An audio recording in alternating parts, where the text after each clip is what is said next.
Okay, good afternoon. So before the teaching, let's recite some prayers. The Heart of Perfection or Wisdom Sutra. I prostrate to the higher triple gem. Thus there are here at one time, the Bhagavan was dwelling on the mass of Vultures Mountain in Rajagriha, together with a great community of monks and a great community of bodhisattvas. At that time, the Bhagavan was absorbed in the concentration on the categories of phenomena called profound perceptions. Also at that time, the Bodhisattva Mahasattva Avalokiteshvara looked upon the very practice of profound perfection of wisdom and beheld those five aggregates also as empty of inherent nature.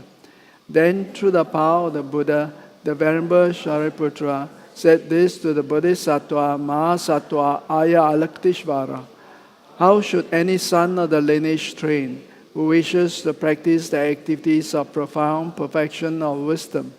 He said that, and the Bodhisattva Mahasattva Avalokiteshvara said this to the Venerable Shariputra: Shariputra, any son of the lineage or daughter of the lineage who wishes to practice the activities of profound perfection of wisdom should look upon it like this, correctly and repeatedly beholding those five aggregates also as empty of inherent nature.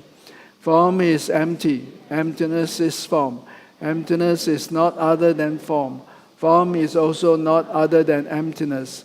In the same way, feeling, discrimination, compositional factors, and consciousness are empty. Shariputra, likewise, all phenomena are emptiness, without characteristics, not produced, unceased, stainless, not without stain, not deficient, not fulfilled. Shariputra, therefore in emptiness there is no form, no feeling, no discrimination, no compositional factors, no consciousness, no eye, no ear, no nose, no tongue, no body, no mind, no visual form, no sound, no odor, no taste, no object of touch, and no phenomenon. There is no I element, and so on, up to and including no my element, and no mental conscious element. There is no ignorance, no extinction of ignorance, and so on, up to and including no aging and death, and no extinction of aging and death. Similarly, there is no suffering, origination, cessation, and path. There is no exalted wisdom, no attainment, and also no non-attainment. Shariputra, therefore, because there is no attainment, Bodhisattva rely on and dwell in the perfection of wisdom, the mind without obscuration and without fear. Having completely passed beyond error, they reach the end point of nirvana. All the Buddhas who dwell in the three times also manifestly, completely awaken to the unsurpassable, perfect, complete enlightenment in reliance on the perfection of wisdom. Therefore, the mantra of perfection of wisdom, the mantra of great knowledge, the unsurpassed mantra, the mantra equal to the unequal, the mantra that thoroughly pacifies all suffering, should be known as truth, since it's not false. The mantra of perfection of wisdom is declared: Tayata gate gate paragate parasamgate bodhisoha. Shariputra, the Bodhisattva Mahasattva should train in the profound perfection of wisdom like that. Then the Bhagavan arose from that concentration and commended the Bodhisattva Mahasattva Avalokiteshvara, saying, well said, son of the lineage. It is like that, it is like that. One should practice the profound perfection of wisdom just as you have indicated. Even the Tathagatas rejoice. The Bhagavan, having thus spoken, the Venerable Shariputra, the Bodhisattva Mahasattva Avalokiteshvara, those surrounding in their entirety, along with the world of gods, humans, asuras, and Gandharvas, were overjoyed and highly praised that spoken by the Bhagavan.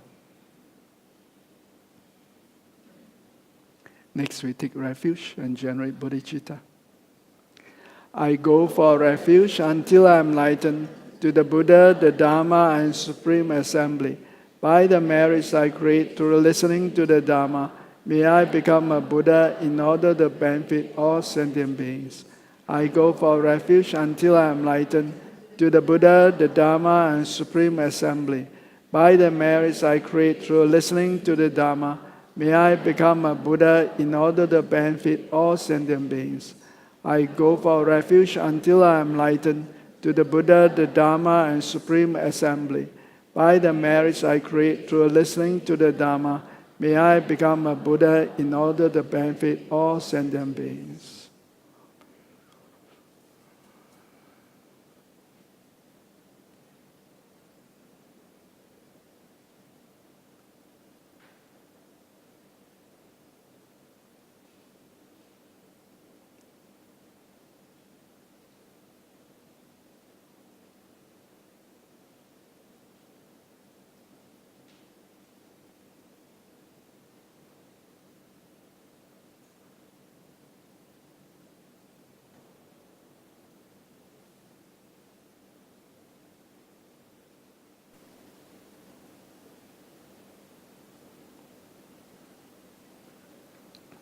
So let's do a short meditation to calm our mind.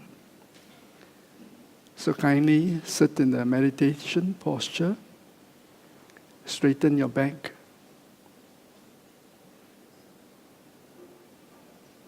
And simply allow your attention to rest on your breathing. That means just become aware of your breath. As your body breathes in, become aware that you are breathing in. And as your body breathes out, become aware that you are breathing out. So in this manner, breathing in, I know. Breathing out, I know.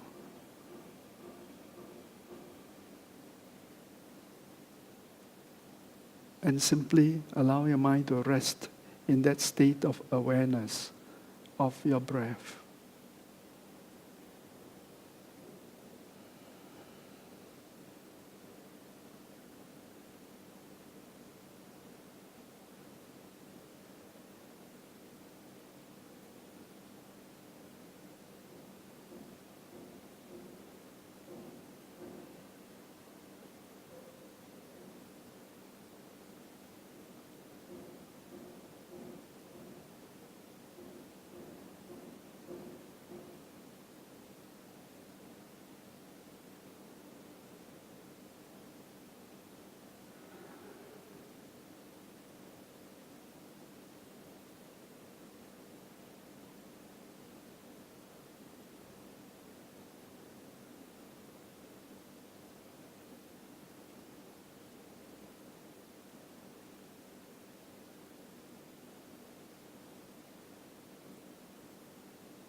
So now that your mind is calm, think to yourself,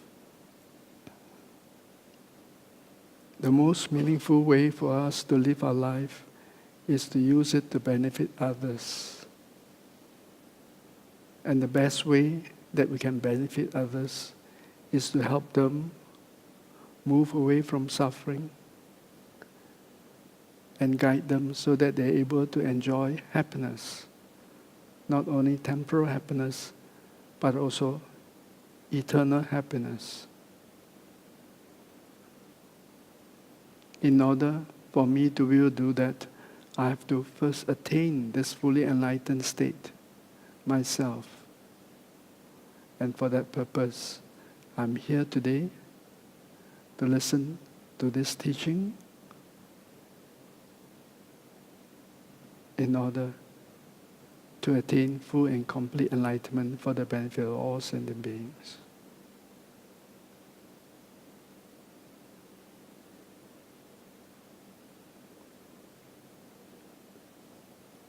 So, having set motivation like this, we'll continue with our session.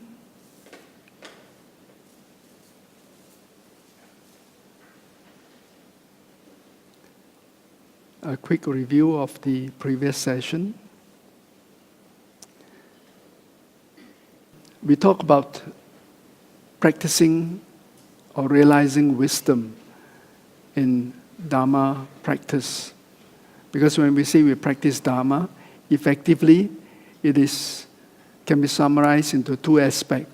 One is the accumulation of merits, the other one is the accumulation of wisdom. So it is said that merits, which is translated sometimes as method, so merits and wisdom, they both act like the two wings of the bird. So in order for the bird to fly, you need two wings. If you only have one aspect, like wisdom, then you cannot attain full and complete enlightenment.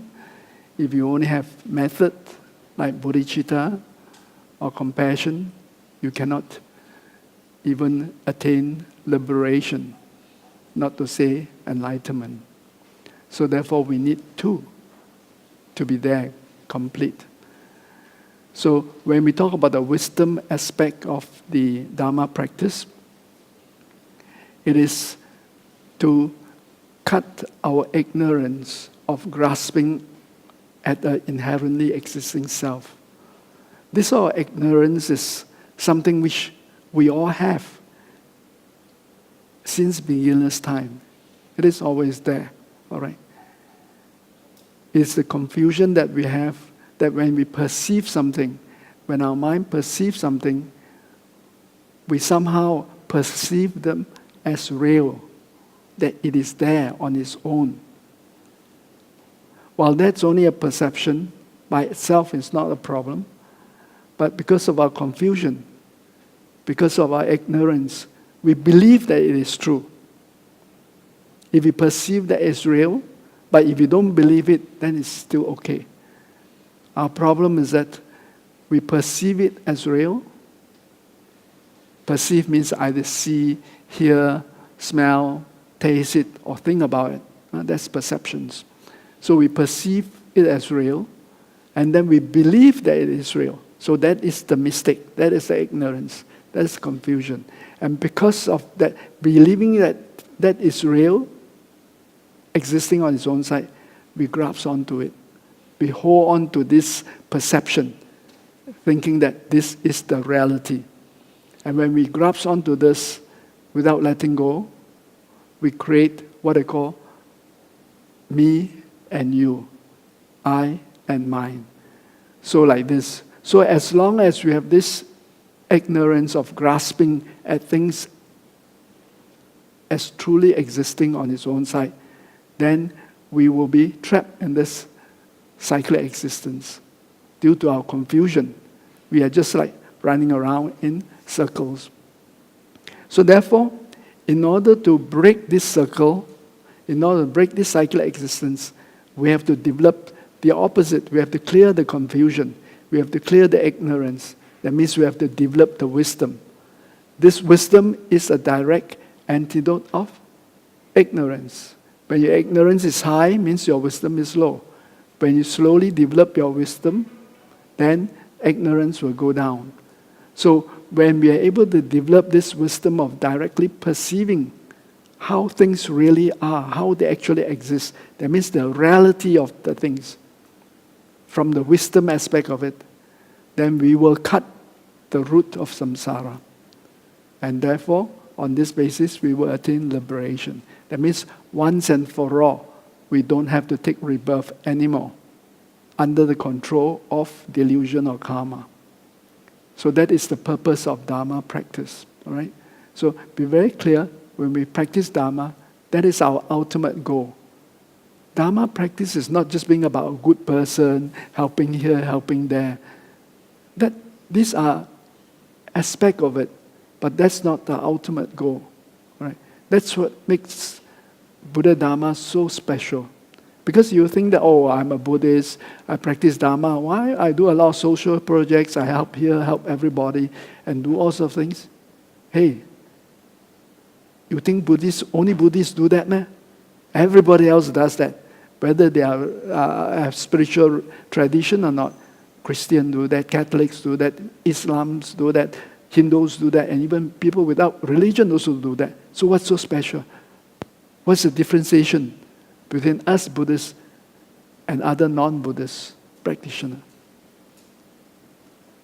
Buddha's teaching is special in that sense that Buddha realized that all things are completely empty of inherent existence. All phenomena, everything lacks inherent existence. That means all things are selfless. And when Buddha realized that, it's not something which Buddha invented, but Buddha developed the wisdom and realized that, this is how things are. And it's because of that, then immediately it is released from samsara. But as long as we do not have this wisdom, as long as we continue to live in confusion, thinking and believing that everything is really there, and then we hold on to it, then we will remain in samsara. So that is the very, very special teaching of the Buddha. That is something that makes us Buddhist practitioner different from other practitioners. The teaching on selflessness or emptiness. So when we talk about the wisdom of selflessness, then there are two aspects of it, or rather we approach it in two ways. One is that the realization of the selflessness of the person and the selflessness of phenomena. Okay? So although in the text it's always written in this way, selflessness or emptiness of the person and selflessness of the phenomena. It's always introduced in this way. But in reality, they are the same. There's no difference between the selflessness of the person and selflessness of phenomena. But it's the way of presentation that when we create problems, when we enjoy things, it is always the person, all right? This is the source of happiness. This is also, this me or I is the source of happiness. This me or I is also the source of all the problems, all the suffering that we have. So, in the teaching, when Buddha explained that, he focused on the selflessness of the person. Because that is the cause. Selflessness of phenomena by itself, on its own, is not the cause of problem. Whether this thing exists on its own side or not doesn't really matter to us in actual fact. It is because we grasp at our self, I, believing that there's a real I there. Then when there's an I, then naturally there will be mine, right? If this I, then this is my computer, my mobile phone, right? When there's an I, then mine comes about. And once it is mine, anything that's mine, I will try to protect it. So on that basis, all the problems, all the afflictive emotion of attachment, anger comes about. But technically, when you analyze, there's no difference between selflessness of the person and selflessness of the phenomena. Make that very clear. Otherwise, you should not go away thinking that, there are two selflessness. First, selflessness of the person, and then selflessness of the phenomena. Actually, the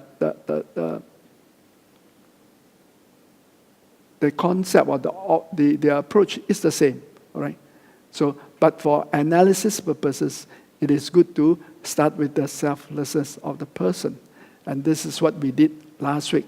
We covered selflessness of the person. And today we will do the selflessness of phenomena. Actually, although we say that the selflessness of person and selflessness of phenomena are the same, I mean, there's no two different types of selflessness. Selflessness is only one type of selflessness. But then, when we explain the selflessness of the person, it is more difficult for us to accept. Because as you experience, if you were here last week, you experienced that. But when we analyze that, I cannot find the me, right? Cannot find an I. We think that there's an I. But then when we analyze it, we cut up our bodies, we analyze our bodies in different aspects. We cannot find the I. And yet you say, but there's an I, right? There's I. So this grasping of a truly existing I is very, very strong. Okay? So most people, when they listen to the teachings of the selflessness of a person, they get sometimes more confused. We are trying to get out of our confusion. So, but after listening to the teaching, they're even more confused, and then sometimes they give up, which is quite sad. But nevertheless, it is something that we have to look at, the selflessness of a person. So out of this course, this very short course, last week's teaching was the most difficult. We've gone through that. If we accept some of the principles explained last week, then today's course is quite simple, quite straightforward. Okay? So then, when we talk about selflessness of the person, Nagarjuna, in his precious garland of advice, he said that he's now doing the analysis. A person is not earth. Earth, here he's talking about the 5 elements, okay? The 5 elements: earth, water, fire, wind, and space. Space. Usually we talk about 4 elements, but space itself can be considered as another element. So 5 elements. So Nagarjuna said, a person is not earth, a person is not water, a person is not fire, not wind, not space. And then, here is 1, 2, 3, 4, 5, 6 consciousness, 6 elements, and also not consciousness. Not individually, and also not all of them. Because if you say that a person is earth, earth is represented by our flesh and bones.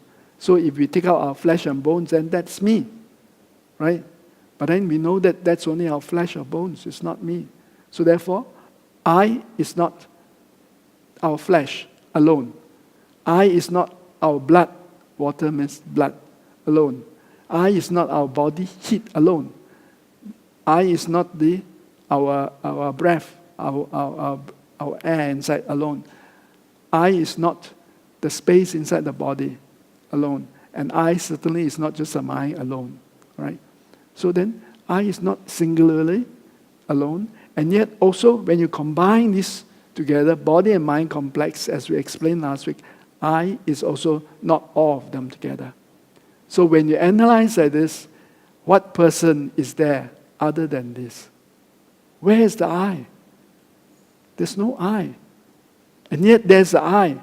And this I comes from the body-mind complex, being given the name I. It's like when you put together something and then you say, this is I. Other than that, there's no other I. This is what Nagarjuna said.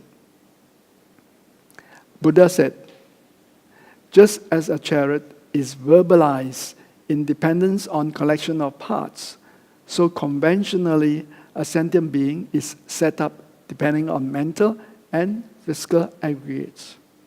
So we know that a chariot is made out of parts, right? You must have a seat, then you must have the two wheels and all the rest of the things. Then you can have a chariot, like a car. So this chariot is a collection of parts put together, and it is verbalized. That's a very important word. Verbalized means label, name. All right. So then we put a collection of parts together, and then we say this is a car, and therefore a car comes about. When we put other parts together, we say that this is a bicycle, and then a bicycle comes about. So just like a chariot is verbalized or given the name, independence on the collection of parts. So conventionally, a sentient being, that means us, humans, animals, dogs, all these, how does it come about? It's set up depending on the mental and physical aggregates put together. If there's no mind, can we say that's I? No. If there's no body, can you say it's I? Also no.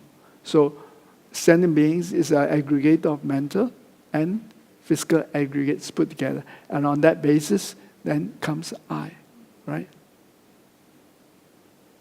Because let's say like a dog. If a dog or cat, if a cat is dead, then you won't say that's a cat. You know, that's a corpse of a cat. That's the body of a cat, but it's not the cat, all right? So when the cat is running around, it has the body, physical aggregates of form, and then it has the mind. When it's running on that basis, then that's a cat. Other than that, there's no cat. So in that sense, so other than this labeling, other than this name given, there isn't a person, I, that exists in and of its own side. So this is a very important statement. Is there an I? Yes. How does this I come about? It's dependent on our body, with the mind. If there's body, no mind, then it's a corpse, not I, right? Even if you have gone to heaven, we look down, that's my body, that's the corpse. So the I comes about on the basis of the physical body, with the mind inside combined. And on that basis, then there's I.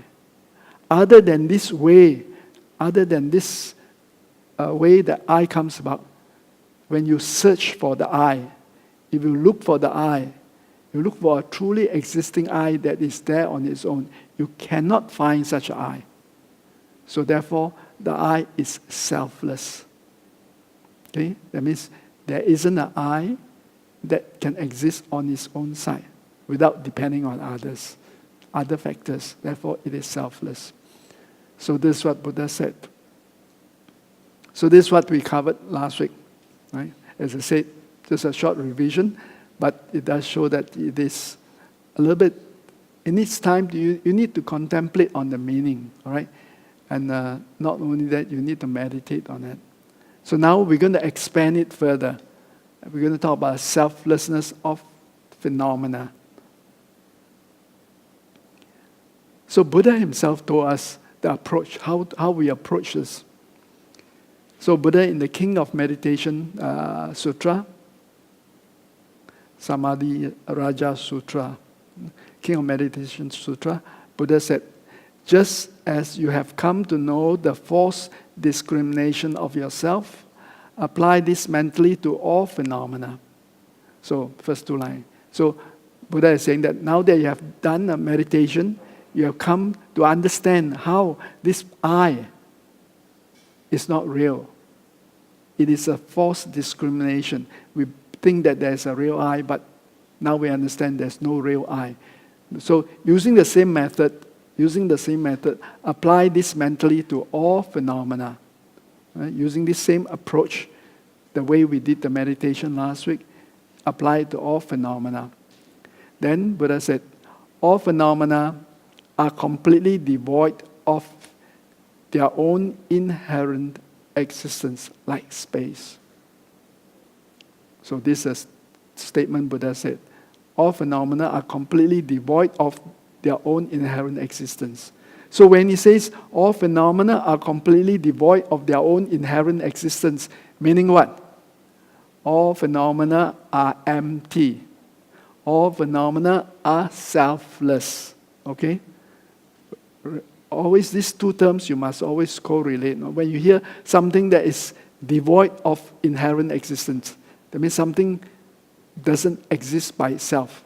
Devoid of means don't have. Huh? If something cannot exist on its own side, means something is selfless or empty. So, Buddha said, through one, all is known. You meditate on one, you know everything. Through one, all are also seen. And this is the approach we should go. You start off by meditating on the selflessness of the person. When you have some idea that you cannot find this I, then you can use the same method, which we're going to do now. We're going to use the same method to look at other things. Phenomena means anything other than I or me. Okay? Actually, strictly speaking, I also is a phenomena. But as I explained earlier, for us to make it easy for us to understand and to learn, so Buddha explained phenomena, person and phenomena as separately. So then Nagarjuna's, in his precious garland of advice, he also say that just as due to being set up in dependence upon the aggregates of the six constituents, a person is not established as its own reality. So first two lines. So just now already we analyzed, right? A person is not earth, a person is not water, a person is not fire, a person is not wind, a person is not space, a person is not consciousness. Six. So, and yet a person comes about when this comes together. So therefore, here when it says the six constituents, that's the thing. Just as due to being set up in dependence upon an aggregation, a collection of these six things, a person is not established as its own reality. There's no real person. It's just these six things, six elements put together. That means body and mind. And then therefore a person comes about. Otherwise, it is not there on its own. So in the same way, the third line. So due to being set up in dependence upon an aggregation, each of the constituents also is not established as its own reality. Meaning what? Just now we say the person is a combination of the six elements. Earth. So when we say earth, is it truly existing? Earth is one of the six elements. So even earth itself is not truly existing. Okay, the person is made up of earth, water, fire, and all this. So earth itself, that means as one of the constituent, is it truly existing? When you analyze it, it is not. Water, is it truly existing? No. So even those components, the six elements we talk about, that itself also is empty of inherent existence. So it is from this way you find that the I is empty, the I is selfless, because the I is made up of these six elements coming together, body and mind. Then when you analyze the parts, then itself also is empty of inherent existence. Another way of looking at it would be that, for instance, we say that our body, me, I is made up of what? Head, two hands, two arms, the body, and two legs, right? So we say that when we analyze and chop off our arm mentally, and say this is what? This is my arm, not me. Then when you look at the arm itself, then you think that, wow, this thing here, from here to here until here, when you chop it off, you think that it's truly existing. No. This arm is made out of what? Made out of the muscle, the bones, the blood, and also the different parts. The upper arm, the forearm, then the palms, and the palm itself, or the hand itself, includes the palm, then the fingers. The finger itself has nails, skins. So you see, it is all a combination of parts. And when you look at the nail itself, is it truly existing? No. When you analyze the nail, it's made out of cells and all that sort of thing, right? So then when you analyze, you find there's nothing there which is truly existing on its own side. So starting from a person, we go down, all the way down, deep down, we find that all phenomena, nothing there that we can find that is truly existing on its own side. So far, okay? Huh? So this is what we're going to do today. Huh? Today's session is quite simple, no, compared to last week one. So just a reminder, whatever arises dependently is explained to be empty. Therefore, when we chop off this arm itself, this arm is made out of different parts, therefore it's empty. All right? Then when we chop off further, that this arm is made out of the hand. When we chop off the hand, this hand itself is made out of 5 fingers, therefore this hand is empty. Then when you look at the finger itself, the finger is made out of nails and all that, therefore it is also empty. So it's because it is dependent arising. So since there's nothing, whatever that is not dependently existence, for that reason there's nothing whatsoever that's not empty. So now we're going to investigate. This is what Buddha said. Buddha said all phenomena are empty because all phenomena are dependent arising. Anything that is dependent, anything that comes together by depending on parts and all that sort of thing, its nature is empty. So Buddha's words, Buddha also advises us, don't simply take his words. You check, you investigate. Only then we develop the wisdom. Otherwise, people say, really? Everything is empty. Who say? Oh, Buddha said. How you know? Buddha says so. That's all you know, no? Your wisdom is only there because Buddha said. How you know Buddha is not wrong? Don't know. Buddha is Buddha. I cannot be wrong, right? That's not wisdom we don't want. All right? We want to develop. Buddha advised us we must develop the wisdom that we personally go and investigate. So if Buddha says all phenomena are empty, we go and check for ourselves whether it's true or not. Then when it's true, when we realize that it's true, then we will be able to develop the same wisdom as the Buddha.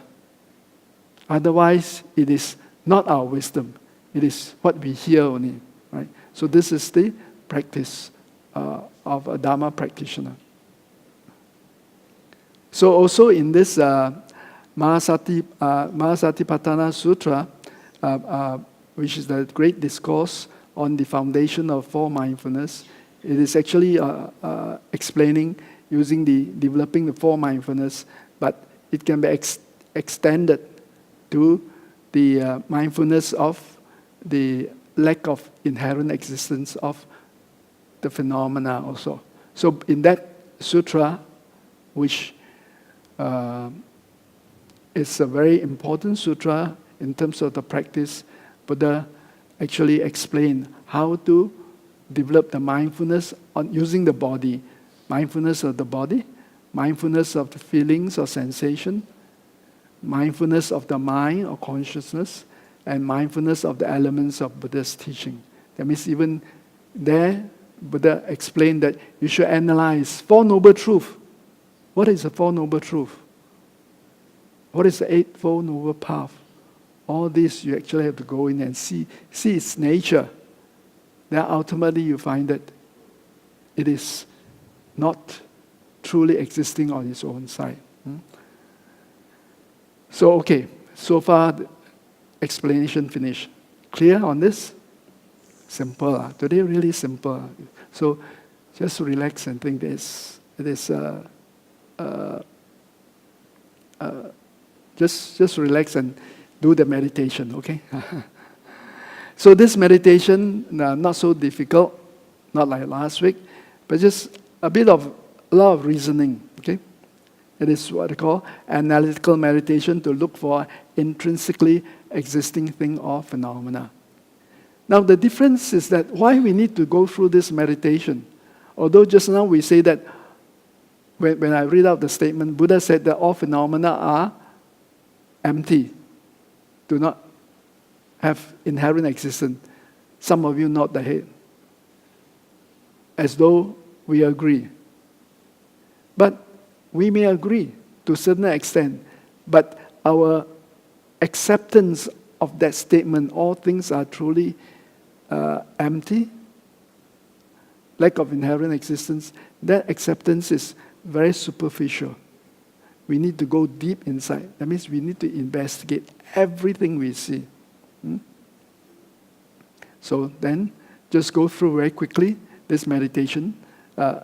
It's an example of there are many different ways of meditating, but this is an example. Looking for an intrinsically existing thing or phenomenon.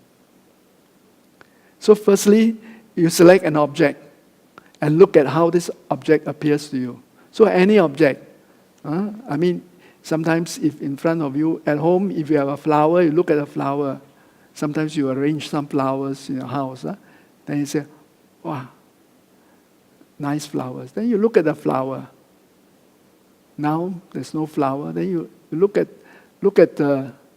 somebody. Look at somebody. Look at a person in front of you. When we look at another person, we are not actually analyzing the selflessness of the person. Let's say if I'm looking at him as a phenomena. When we say selflessness of the person, it's looking at this eye only, okay? So when you look at another person, it will be the same as looking at the camera or looking at the computer. Treat that as a phenomena, okay? So then you look. So I'll use this example. When I look at this transmitter, mic transmitter, I use mobile phone, easier. Assume that this mobile phone. So I select this. Then I look at this. Now you look at this object. How does this appear to you? It is there, right? You cannot deny it, right? There is something there, solidly on its own side. No need you to do anything. It is there, right? That's how things appear to us. Then you sing. You look at a chair. Yeah, there's a chair there. I don't have to make up something. I don't have to do anything, but there's a chair there on its own side. So this is how, when we don't analyze, this is how things appear to us, right? So then, see, you have a sense that there's an object out there, existing on its own side, quite independently. That it is there. It doesn't depend on anything else, all right? Here, at this level, we are talking about the level where we are not doing analysis. Then we're just looking. You see this? Oh, it is there. And also, unchanging over time. Unchanging over time, again, this statement here is saying that without analysis, this mobile phone you have, is it the same as the mobile phone you have this morning? Same lah. Nothing wrong with same, all right? Same mobile phone. So this is how we will look at it if we do not analyze, all right? So therefore, if this mobile phone now is the same as the mobile phone I have this morning, so it is not changing, all right? So in that sense, unchanging. Even when you look at flowers, it will be the same. You look at a flower now, 2 minutes later, you look at it, flower same not? Same flower lah. And sometimes we even say, sometimes there are some flowers put on the table. Yesterday, from yesterday's class, I come in, I look at it, why put the same flower? It's very natural, right? To think that, of course, when you examine, then you find that the flowers has already wilted a little bit. But on the first glance, without analysis, you ultimately say, hey, how come the same flower is there? Right? So our perception is that the flower is unchanging. It is there. This is how we perceive things if we do not analyze, if we do not do analysis. So now, we're going to investigate what is our perception. The same as me, a person also. If you go home, rather this morning when you leave the house, or this afternoon when you left the house, you look at your son or daughter or husband or wife or whoever. This evening you go back, you see the same sun haven't changed, right? Same to you, same sun, right? Nothing changed. It is there. So then now we investigate. investigate to look at that inherently self-established object from various aspects. Whether really there is something called my son there or not, or my handphone there or not, or my flower there or not, or your house there or not. So how do you look at it? This point we already discussed a number of times in the earlier classes. Things come about. Things come about depending on causes and conditions. So we investigate from causes and conditions. Later on, we have a lot of examples. Now I'm just giving you the background as to how we do the investigation. So depending on causes and conditions, depending on parts, the various parts and directional particles, and also depending on how we label, what's our name we give it, and relatively or mutually codependent. So these are the approach when you analyze. Don't analyze just one direction. Analyze from various directions. So also, when you search, when you want to look for the inherently self-established object, then we search thoroughly. We examine what? Examine from its physical aspect. Look at the form. Form means what? Shape, color, right? Examine from its functional aspect, perceived value. For instance, like this mobile phone, we don't say, oh, this is a rectangular block, a black-colored rectangular block. We don't only say that. If you just analyze on the physical aspect, then say this is black color, assuming it's all black. Black color, and this is rectangular. Therefore, it is just a black rectangular block. But then, it has a function. Can talk, right? So therefore, it is a phone. All right? And this aspect here, it can be used to transmit sound. Therefore, it is a sound transmitter. So this thing here does not function as a phone. I cannot say this is a phone. Hello, hello, hello. Then people think I'm Xiao, right? So it must be functional, right? So we analyze from that aspect. Also perceived value. Examine it from relational and mutual aspect, and examine from its mere label and destination. This few points here is quite similar. It's an expansion of what we have just mentioned earlier. Okay? Then now we actually go into it. Now we try to analyze. Try to analyze every possible object and phenomena. Now this meditation you can do anytime. When you sit on the bus, nothing to do, then you start to analyze. All right? Start to analyze. When someone come up the bus, then you look at the person. Is there truly existing person, existing man or woman there? Then when you sit on the bus, then someone in front of you, maybe it's a lady has a hair clip. Then nothing to do. You look at the hair clip. Is there a truly existing hair clip there? So like this, you practice. Because it's important that you practice. It's not say, why stupid? Why you do all this sort of thing? Because our habitual imprint of grasping at things that are truly existing, it is very strong. So we have to train and train and train and train until our mind starts to change its perspective of looking at things, how we perceive things quite differently. So, okay, physical object. These are just examples. Table. What you see here, table, right? This table is like on its own, right?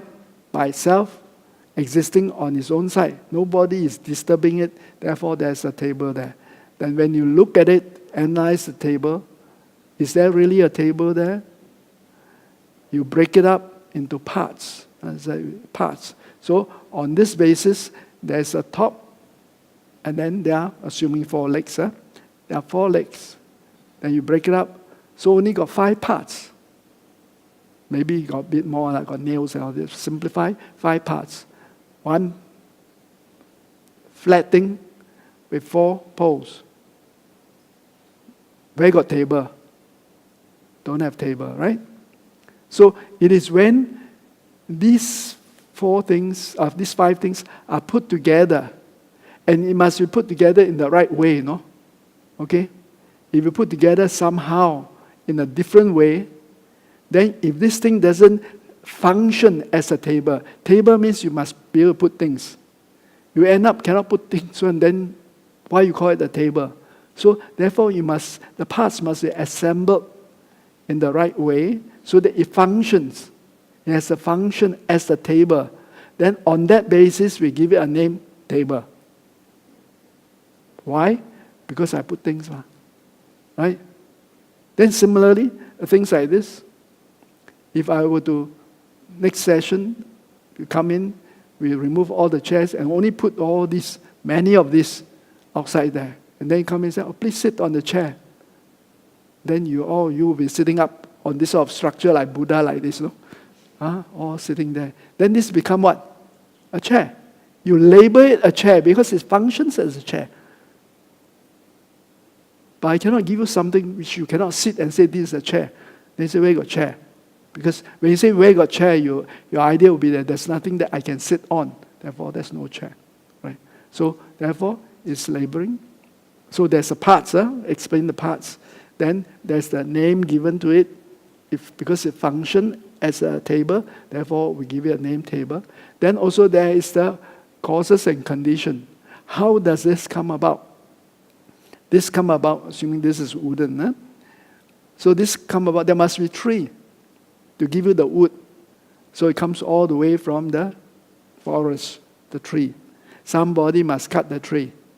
All right, the tree must be transported to the factory, and then it must be processed to make into the right size and the right shape. And then somebody must assemble it together. And depending on all these causes and condition, therefore, a table comes about. If the factory workers decide to stop work, no condition, is there going to be a table or not? Don't have. All right? Or if the factory manager decides that this table is no longer in fashion, he doesn't want to make it, is there such a table? Don't have. So this table comes about due to causes and condition, due to parts put together, and due to its functionality. We give it a name, table, and therefore there's a table. But when you analyze it, you find that there isn't an inherently existing thing or phenomena called a table. This table comes about dependent arising. So far, this is acceptable? Because if it's not acceptable, it cannot go on. I mean, this is the simplest way of looking at things. So similarly, cup the same. I cannot say this is a cup. All right? So the cup comes in because it's porcelain, so somebody must cause and condition, somebody must go to the ground to dig up the type of clay, all right? They must make it a shape, must fire it, and all that, then do the painting, and therefore comes out cause and condition, all right? Then there must be the necessary parts, and also it must function. I cannot call this a cup. A cup is something which you can contain something, can put something. This cannot. So it must function as that. So a cup, mobile phone, I just explained. I cannot call this a mobile phone. Mobile phone is something which we can talk. Car, house, all the same. So when you go home, look at a house, don't say, oh, my beautiful house. Look at it. What is a house? 4 walls, got a ceiling, got a floor. Then got window, got a door. And how it came about, the construction workers have the bricks put together. These are cause and condition. The parts will be, you have the door, you have the window, you have the walls and all that. And now on that basis, I call it house. You call it house, right? Your beautiful, nice house. For a super, super rich king somewhere from Saudi, he got this storeroom. What sort of size? What sort of size? Your house, 1,500 meters, 1,500 square feet. Storeroom, what house? So we label house, my palace, my beautiful house, 1,500 square feet. The Saudi king will say, this is a storeroom. Right? So how does this house, when it's my beautiful apartment, it's an apartment. my beautiful apartment. How does it come about? Laboring. Because this size of room, you call it apartment, the Saudi king will call it, this size room is just a storeroom to put rubbish, right? Whatever it is. So again, when you analyze whatever it is, same method, you come back, same thing. Okay, house, okay. Money. Got analyze money or not? What is money? Money, looking at parts, money is what? A piece of paper, right? Cut into the right size. Then, some printing on it, got some color. Somebody's photograph.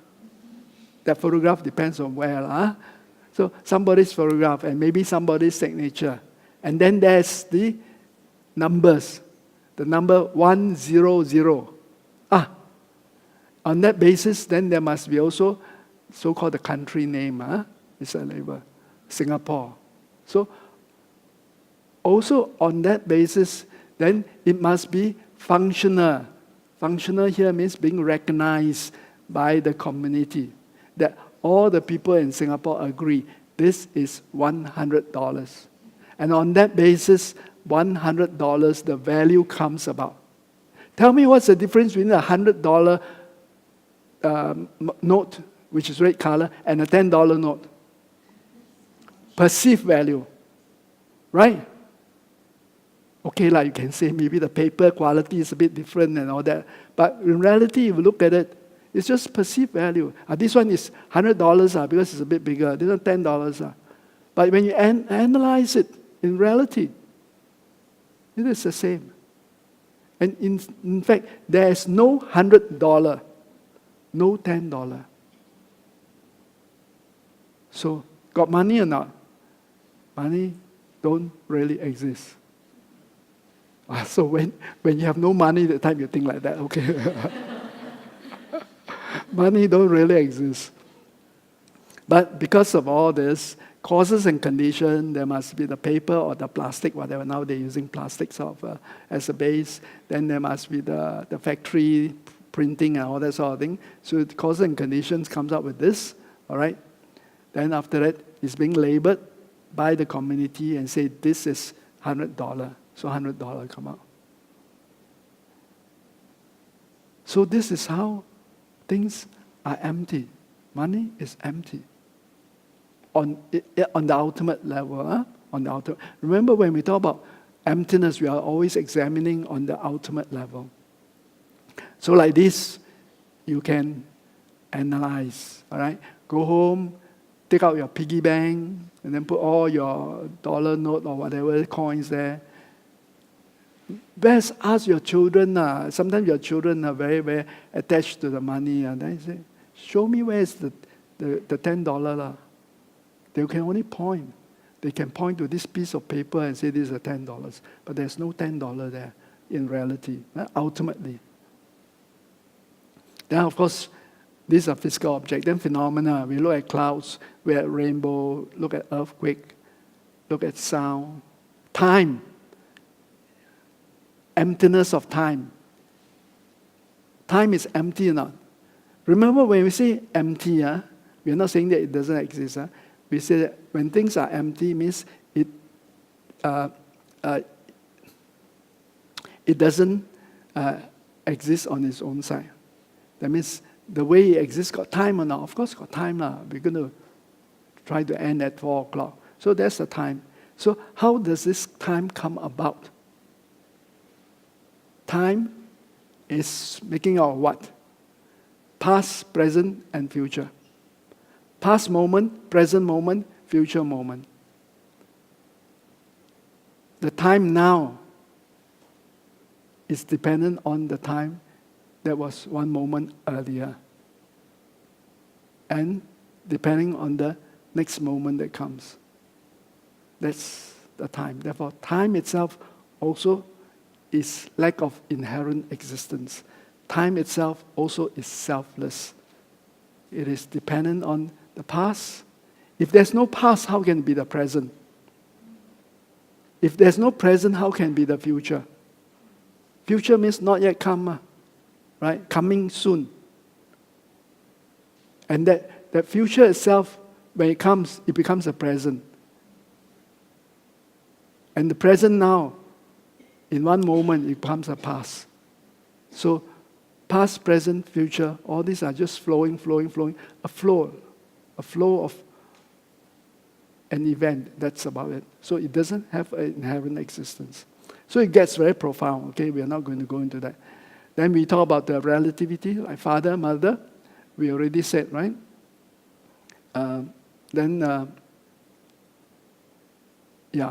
We say that, for instance, a teacher, what do you say, a doer?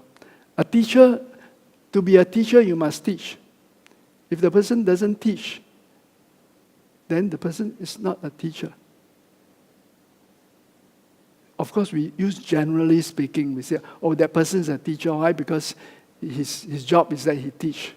But when we talk about a teacher, someone who is teaching, then he's a teacher. Once the person stops teaching, then that moment the person is not a teacher. Right? So, therefore, the person is only a teacher is depending on teaching. Once teaching stops, then the person is no longer a teacher. Right? So, friends, enemies, same. Today, the guy buy you lunch, good friend. Tomorrow, the person invite somebody else, go out, don't call you. Becomes enemy already. No, the point is that we need to understand all this. Now, how all these are just labels by the mind. And yet we react to it, we respond to it. Happiness come because you invite me for lunch today. Sadness come or anger come tomorrow because you invite somebody else, don't call me. That's about it. It's not matter whether I'm hungry or not, right? So our mind perceive all this as truly existing, and then we hold on to it without understanding that all these are just mental construct of the mind. So good and bad, we always have this sort of mental activities. Oh, I'm good, I'm bad, I'm so lousy. When you feel depressed, oh, this is nice. Okay, pleasant, tasty. My favorite example. Laksa, favorite example. This bowl of laksa is shiok. We always have that, right? Wow, shiok. Die must try. You got analyze or not? Firstly, this bowl. So when you say next time when you go to a shop and say, wow, this bowl of laksa is shiok, then chop tomate, stop, pause first. Then do some wisdom, analyze. When I say shiok, what does it mean? Because we truly believe that the shiokness is there, Is there such a word, that shockness? Shockness is there. So then we analyze. Okay, this bowl of noodle, first you must have the noodle, right? It comes from the wheat, right? So there's a process of how the wheat is being produced, the quality of the wheat and all that sort of thing. And then the factory that produces it, so there's a process. Then after the wheat has been made into noodle, there must be a chef, Otherwise you only end up eating raw noodles. There must be a chef. And the chef itself must put in the right taste, right amount of salt, right amount of sugar, chili, whatever it is. And on that basis, cook in the right condition and serve it hot. Imagine eating a bowl of cold laksa. It's quite terrible. So it must be hot, and all these conditions are there. Then you eat, then it says shiok. But in reality, when you try to point, what do you mean by shiok? There's nothing there. Cannot be found. So when we say this is tasty, and we argue, you don't know how to eat lah. So tasty, the thing you say is not nice.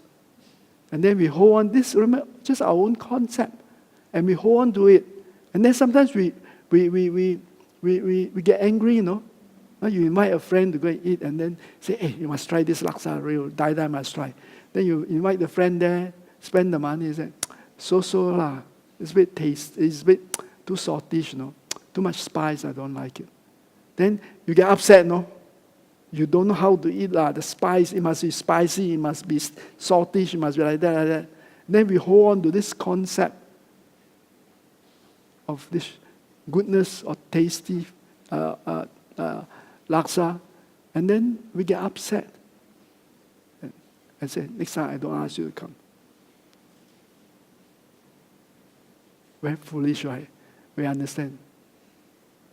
So, you think, all this depressed, I'm happy, fear, I'm ugly, I'm so nice, difficulty, all these are just mental activities where we believe that it's truly there, truly difficult, truly smelly.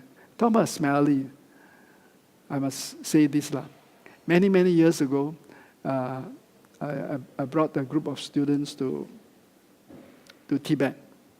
That's many years ago. So we visited a monastery, and of course need to use toilet. Then, during those days, don't talk about the monastery, even in China generally was very bad those days. So in the monastery was terrible. It's just a hole dug in the ground. Okay. So then this student said, how? Want to go, don't want to go. Don't go, cannot, urgent. So, want to go, wow, think of that. Because some people went in, come out, how? So, want to go now. So, I told this student, I said, you go in and you meditate on emptiness. There are two factors there. One is visual, what you see, because it's just a hole in the ground, right? So, whatever someone did earlier, you are the witness of it. So you can see it. Then the next thing is smell. So two things are there. And third is your mental. Your mental will create whatever it is. Because before you go in, your friend already come out and say, wow, even putting they take tissue paper, put a lot of Hong Yu, put down there, also cannot cover the smell. Then they're already shaking the head. Then in your mind, you already exaggerate it. So all these mental factors are there. And then you go in. Then I say, you just meditate on emptiness. Smell is empty. Whatever you see is empty. It does not exist on its own side. Merely labeled by the mind. You go in because bopian, you have to do. Right? So this person went in, came out and said, I said, successful? I'm not very sure. But anyway, quite happy that relief herself. So, smelly, not smelly. It is no real concept. 臭豆腐. Some people like it, some people don't like it. Okay? So all these are just merely our mind labeling it. Then, just to make it short. So you have an idea. So anything you can try to analyze. The idea is that when we analyze like this, when you find that things are not truly existing, immediately our grasping is less, We hold on, either good or bad, or bad means we reject, keep on rejecting. Then we analyze that we cannot find something truly there that is good or bad or smelly or whatever, or depressed or whatever. Then we start to loosen. At this stage, we will not be able to cut off completely, but at least it lessens our suffering. That is the purpose of our practice at this stage. So then, result of your searching. So of course you can't find. What do you mean by a very good bowl of laksa? Michelin star. Show me lah. Where is that star? Even 1 star or 3 star. Where? Show me. Then they give you a list of the thing, which is based on their opinion only, their taste. Right? You say it's nice, I find it's too tasty, too saltish, right? So Michelin star is just merely labeled. So don't just go and chong because one shop, already one hawker saw one Michelin star, everybody go and queue up for 2 hours for it. I look at it, I say, wow, they should come and attend classes like this. Dependent origination. Right? And we see things as truly existing. And then we do and do and do. So then when you queue up, then by the time you reach there, then the boss said, sorry bo liao. Last bowl finish. Come tomorrow. Then you upset. For what? So you cannot find whatever you define it, you cannot find the inherently self-established object that can exist without depending on other factors. So then the conclusion, your conclusion will be that a permanent, unitary, independent thing or phenomena does not exist at all. You cannot find such a thing that is permanent, not changing. There's unitary, means that doesn't depend on parts by itself, no parts. Or that does not depend on other causes and conditions. Such a thing cannot be found at all, does not exist. Therefore, this thing is selfless. Okay? We call it selfless. So when you analyze that, where is this transmitter? When you analyze it, it is just a plastic box with all the other things. I point as a transmitter, but when you analyze it, you cannot find a truly existing transmitter. Okay? So then this transmitter is empty. This transmitter is selfless. Doesn't have a self that is operating on its own independently without depending on other things. So such a thing doesn't exist. So, and yet there's a transmitter, right? Yet there exists a conventional and functional thing on this basis. And yet, when you put all the parts together with the battery and the box and the antenna, there is a transmitter which functions. So, on this basis, other than this thing that is put together by parts, causes and condition, and being labeled on this basis, being labeled as a transmitter, there's no other transmitter existing. So, these conventional things exist. How does this exist? Through dependent origination. It comes about through depending on other factors. So then come back, this slide, you've seen it last week.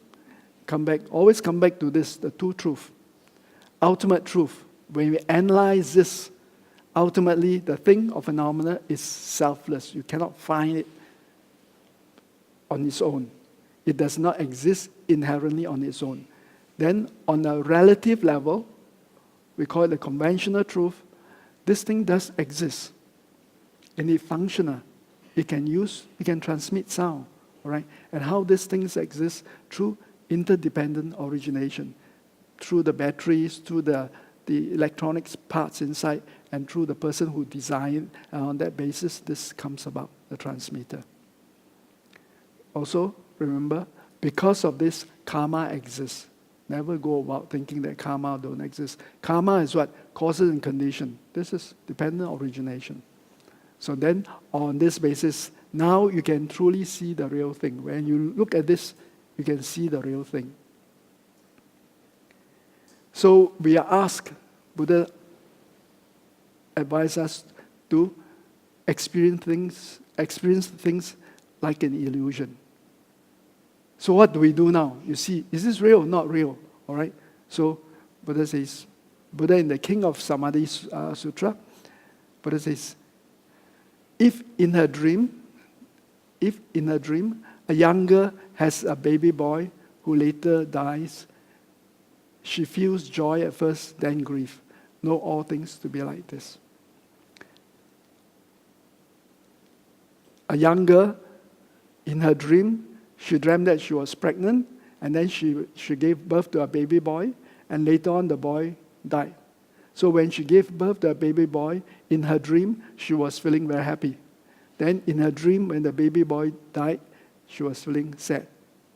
So in the same way, it says, know all things to be like that. Buddha says, if you perceive all the things, whatever we do, it is like that.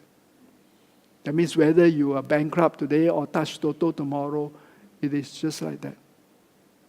It's not a dream, all right?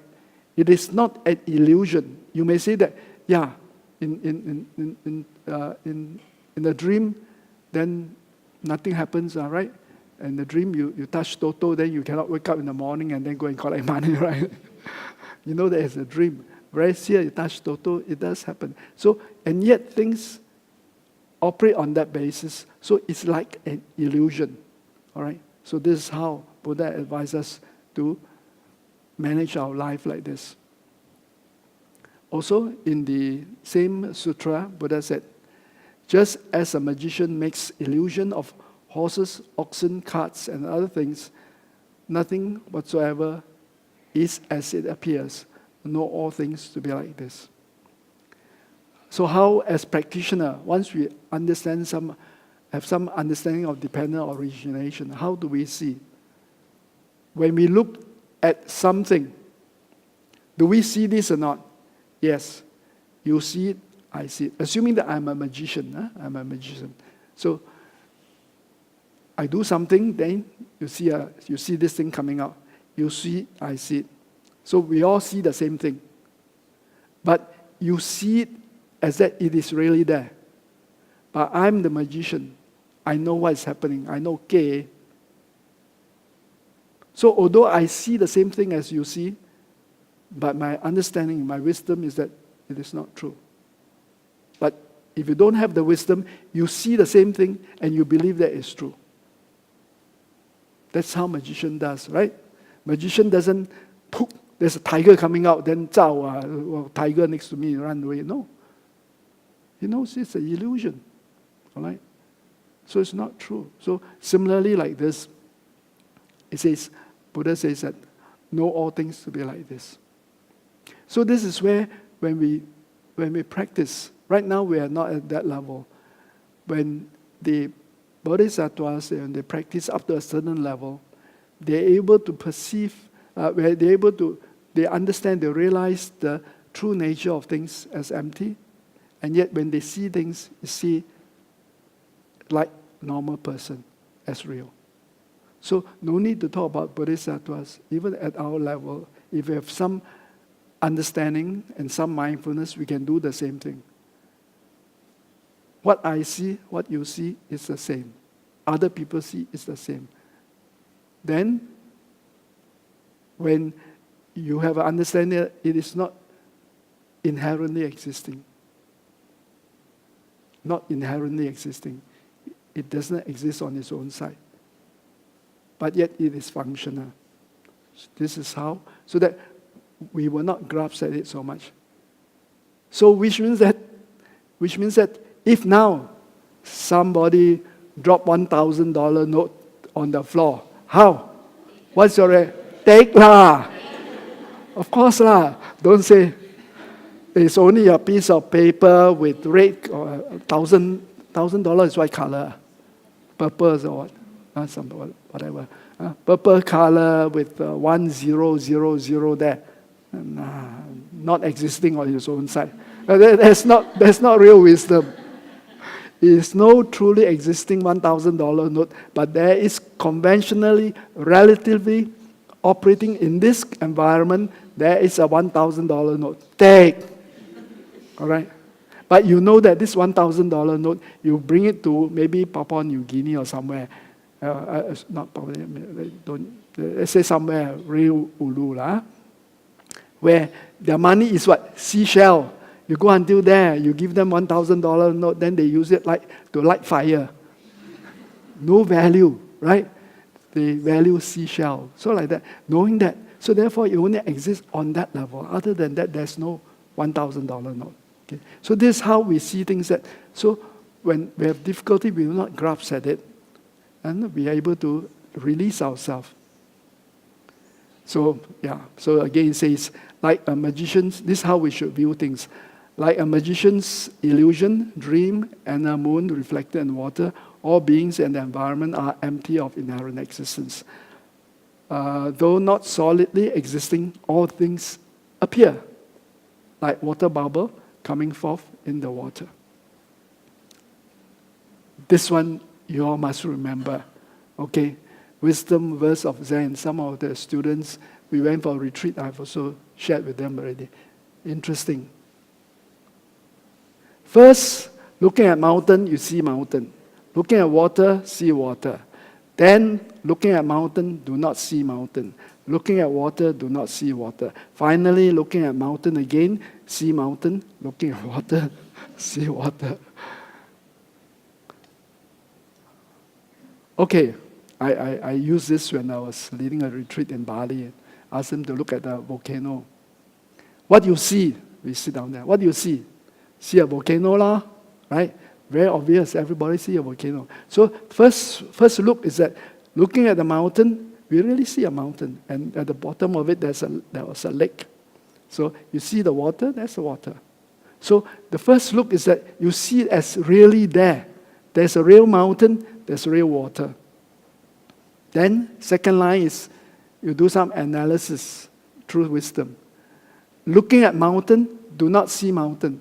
Where is the mountain? There is an appearance of the mountain, but in reality, what is this mountain come about? It seems to be a solidly, the first reaction is that there's an independent mountain, independent on its own. It's a unitary. That means mountain is just one solid block. Doesn't depend on other things. Then when we analyze it, this mountain is just stones, rocks, put together. If I were to go and piece by piece break it up, the parts are just stones and sand, and maybe some trees and grass. Okay, so these are the parts. Okay, then the condition was that because it's a mountain, it's the earth movement and whatever it is. Therefore, push up the earth. Therefore, the mountain, this thing come up, and on that basis, we call it a mountain. Actually, there's no mountain. It is all this cause and condition. There is no truly existing mountain. Now, that second line is the wisdom. All right? Actually, there's no real mountain. Although I see it as real mountain, but in reality, if I were to check, if I were to investigate the same way as we did earlier, we cannot truly find a mountain there. Then with that wisdom, then you look back. What you do? Enjoy. Finally, looking at mountain, you see mountain. Yes, now I see a mountain. But that mountain is not inherently existing on its own side. It is empty of inherent existence. Now I see it. Clear on this? You can apply it on anything. One of the students said, hey, can we apply it on money? He was a businessman. I said, yes, of course, we already just use that. Because every day he count money, he do business. See money, then no money. So whatever. So you can use this for everything. You see your handphone, same way. Then finally, cutting the root of existence. This is the final slide. The Buddha taught. When phenomena are individually analyzed as selfless, as we are trying to do, everything you try to analyze, emptiness of this, emptiness of computer, emptiness of this tablecloth, emptiness of the floor tiles, whatever it is, analyze everything. And after analysis, not good enough, and what has been analyzed is meditated upon. Analysis only gives us intellectually, and say, yeah, now I know everything is lack of inherent existence because they are composed of parts and all that sort of thing. So you seem to know, but that's not good enough. Your analysis, what they have been analyzed, is meditated upon. Meditated upon means you go through it again and again and again until your mind becomes very familiar with it. So familiar that your perspective completely changed, all right? From a confused state to a state of wisdom. That, the third line, that is the cause for attaining the fruit, nirvana. That's how we attain liberation. That's how we cut the root of samsara. That's how we attain liberation, free from all suffering. Then Buddha finally said, one does not go to peace. Go to peace means attain nirvana through any other cause. That is the only way. So if you want to attain liberation, enlightenment, this is the only way. Understanding and meditating on selflessness or emptiness. And why are things all selfless? Because all things are dependent origination, dependent arising. So we will talk a little bit more on this cutting the root of samsara next week. Okay? Any question?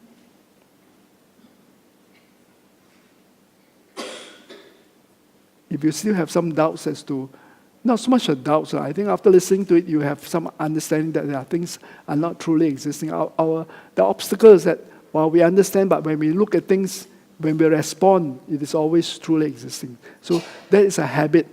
That habit has to change. As you know, to change a habit, habitual imprint, habitual response needs a lot of work, right? So to change the old habit from a state of confusion to a state of wisdom. So that is something we have to practice. Okay, if there's no question, next session will be the last class, right? Advertise as 7 sessions. Then at the beginning of this course, I say maybe cut down to 7. Advertise as 8 sessions. On that notice board, you say 8 sessions. Then starting of the course, I say 7. And then finally, last week, I decided that 6 is enough. For this class, 6 is enough.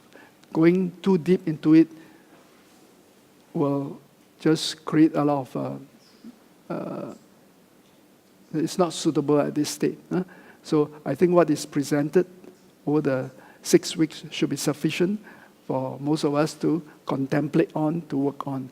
And then from there, later on in the future, you may be able to attend more classes or deeper understanding of this. So next week, I'm combining 2 topics.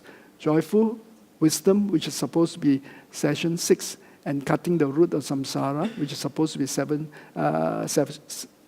7, putting them together in a summary form, and then making it session 6. So next week will be the last week of this very short course. Okay? So, okay, dedication. Through the merits of these virtuous actions, may I quickly attain the state of Buddhahood and lead all living beings without exception into their enlightened state. May the supreme jewel bodhicitta that has not arisen arise and grow. May that which has arisen not diminish, but increase more and more. May the supreme view of emptiness that has not arisen arise and grow. And may that which has arisen not diminish, but increase more and more.